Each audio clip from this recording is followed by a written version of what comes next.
Hi. Hello, you're very welcome. I know all of you, but actually none of you know me. Allow me to introduce myself. I am the spirit of the Curfew Tower. And made of the finest red sandstone. And I have been standing up at that corner for the last 200 years, so it's lovely to be here with you all. Now I must say, when I first came to Cushendall, well, I wouldn't say that I was accepted. I was different. But it wasn't long before people took me in. And now, I'm the symbol of the village. And standing up there, as tall as I am, I can see everything. And anything I do miss, well, I always have my corner boys to fill me in. And I can tell you one or two tales about this place that would make your blood curdle. So, if you're of a nervous disposition, now's the time to leave. While I reveal the dark arts of jam making. Yes.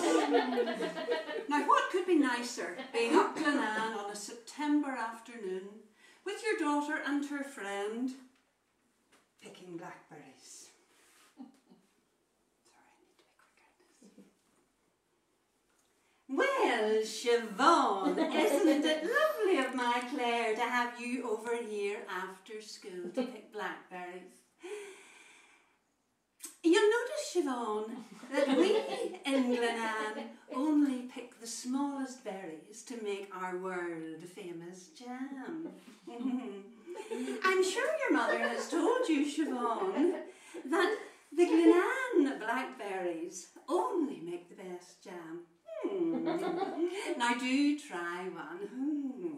I'm sure the berries in Glenballyman are perfectly fine, despite the bitterness of the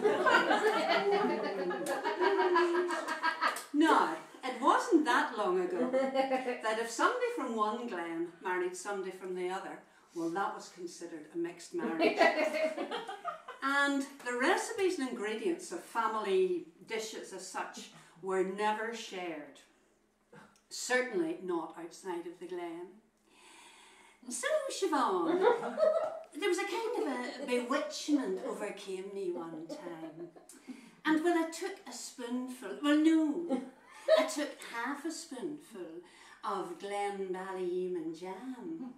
And, well, Siobhan, now, it's only a small thing, but what does your mummy add to her jam to give it that tart sort of taste? I'm saying nothing. Would it be a bit of cinnamon, perhaps? I'm telling you nothing. I'm not allowed to tell anybody anything. That's a different show. Would it be some lemon juice? I'm not allowed to tell anybody. I want to go home. Well, Siobhan was taken home.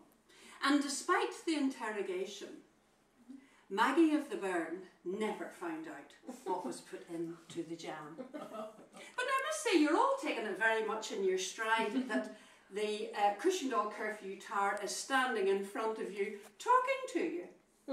But I want to let you know now how some of the locals reacted when fruit from foreign lands was making its way into the jams and being used by the women of Cushendall.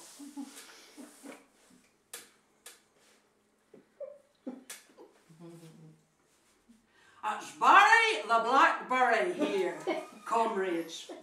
And as you know, I have been appointed the branch secretary for the season. And I have called this meeting in response to growing concern that fruits from foreign lands are making their way into the jams in this area. Now we at the BBC will not stand for it. That foreign fruits are being used while some of our members are being left hanging on the bushes. Who do these apricots think they? Coming in here and stealing our jobs and taking our women. And it is not just the colour of their skin. I have heard that there is talk of mixed berry jam. That is an abomination of a desolation, and we will never, never, never be party to such a concoction. Well, as you know, Barry, the bigoted blackberry, was wrong. And fruit from all over the world was welcomed into Cushendall and mixed and blended and gives us that wonderful blend of people and jam that we have. Now, having been standing at the tower for over 200 years, I see everything. And, sorry, I lost my thread there. Do you want to hear any more? Sorry.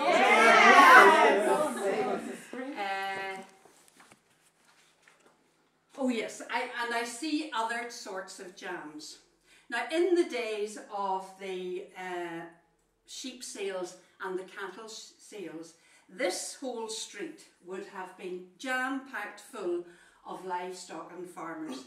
And in actual fact, jams became part of the currency here. Well, boys a dear, you had to see the bit of wheeling and dealing that was going on there a while ago. Aye, we Alec, and he's a neighbour of my own, but he has some great yos. And I said to him, Alec, I'll make you a last and final offer. You can take it or leave it. Well, of course he left it, as I knew he would, and he knew that I knew he would. So I thought, well, they're great yos and I would just love to have them. So I says, right, Alan, I'm going to make you another last and final offer. And this time I want you to throw in a couple of pots of Mary's jam. Well, be good, we did the deal. And we spent the evening in Joe's cementing the deal. But there are all sorts of jams that we have seen here. And a long time ago, when a coach came through Cushendall, the whole place came to a standstill because everybody came out to see a coach which would have been drawn by 4 beautiful horses. Nowadays, the village comes to a standstill because a coach comes through, rushing through to see the real Game of Thrones or the Giant's Causeway. But there were all sorts of jams, and nowadays we have traffic jams caused by coaches and caravans and all sorts of things. Gee, honey, this is one hell of a traffic jam. We haven't moved for an hour. I know you told me not to talk to you while you were driving, but we ain't moving.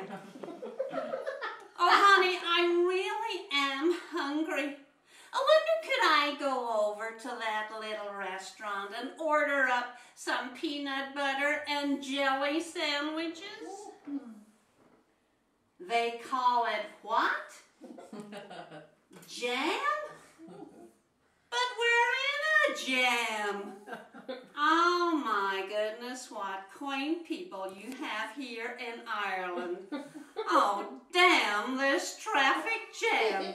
At which point my musician will play, right? Now you have to say this. I've even got the words. It just goes, damn this traffic jam, how I hate to be late, hurts my motor to go so slow, damn this traffic jam. But anyway, I couldn't come inside.